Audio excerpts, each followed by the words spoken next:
లిఫ్ట్లు ఏదైతే 40 లిఫ్ట్లు ఉన్నాయో వెంటనే లిఫ్ట్లు కూడా ఆన్ చేసి లిఫ్ట్ల పైన ఉన్న ఆధారపడి ఉన్న చెరువులను కూడా నీళ్లు వదలాలని చెప్పి మేము డిమాండ్ చేస్తూ ఉన్నాం.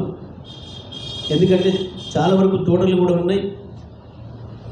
ఆ లిఫ్ట్ల పైన ఆధారపడి లిఫ్ట్ల పక్కన చెరువుల మీద ఆధారపడి బోర్లతో వేసుకున్న వేలాది ఎకరాల తోటలు ఉన్నాయి.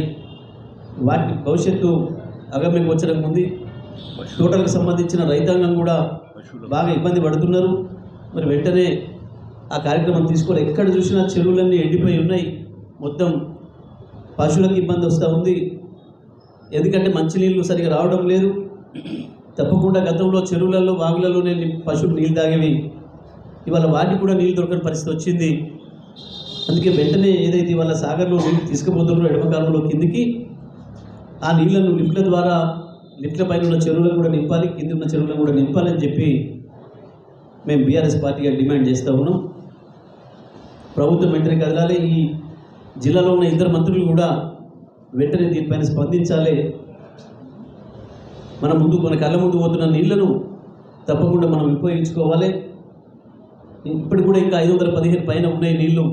ఆనాడు మేము 504 నాడు కూడా చెరువులకు నీళ్ళు ఇచ్చినాం, చెరువుల నీళ్ళు నింపినాం. రైతాంగానికి ఒక తడి 2 తడులు అవసరం ఉంది అంటే ఇచ్చి ఆ రోజు 1 ఎకరం పంటను కూడా ఎండిపోనివ్వలేదు మేము. అదే పద్ధతుల్లో మీ ప్రభుత్వం కనుక ఆదేశాలు ఇస్తే అధికారులు అమలు చేస్తారు. కానీ మీకు సోయి లేదు. ఇప్పటివరకు కూడా జిల్లాలో ఉన్న ఇద్దరు మంత్రులు కూడా ఒక్కరోజు కూడా ఇంతవరకు స్పందించలేదు కరువు పైన. వాస్తవానికి ఇద్దరు మంత్రులు కూడా కృష్ణ నీళ్ళతో బతికిన వాళ్ళు, కృష్ణ నీళ్ళ వల్లనే కృష్ణ నీళ్ళు వాడుతున్న రైతులు వేసిన ఓట్లతోనే వచ్చిన వాళ్ళు. ఇద్దరు కూడా సోయి లేకుండా ప్రవర్తిస్తున్నారు. వెంటనే జిల్లా మంత్రులు స్పందించాలి. లిఫ్ట్లు ఆన్ చేయాలి.